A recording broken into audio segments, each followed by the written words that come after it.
Yaxshilar jonlari sog'mi? Yana qo'ygan videomni Feruz akam ko'ribdilar, menga aloqaga chiqdilar. Yana yig'lab tushkunlikka tushib o'tiribdilar. Savob ish boshladik, xudo xolasa qo'ldan kelgancha barcha harakat etib turibman. O'zimga ham hozir ishlarim ko'paygani uchun sizlardan masala so'radik-ku. Feruz akam ovoz xabarlarini qo'yib o'tamiz, eshitasizlar o'zingiz. Historiyangizni gördüm.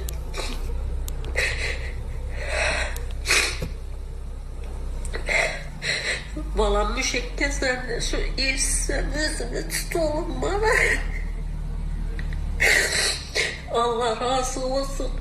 Hem de yardımlarımızda durup da.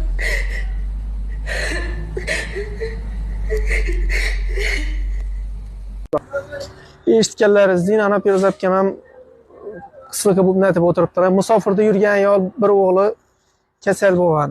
Qo'ldan kelgancha ozin ko'pini ehson etsak 5 ming so'm, 10 ming so'm biza birlashsak rishat o'lamiz. Xudo xolasa nasib bo'lsa. Sizlarning yordamlaringiz bilan shu ish boshlasak bo'ladimi? Feruz akamning oilasini joy solib berib bilamizmi biza? Kommentariyaga yozinglar. Ko'makka to'lamiz. Qo'ldan keladi, boshlang desangizlar boshlayman. Men aytib ko'rgan ishim emas, birinchi loyiham bo'ladi, xudo xolasa. Sog' bo'linglar, jonlaringiz omon bo'lsin.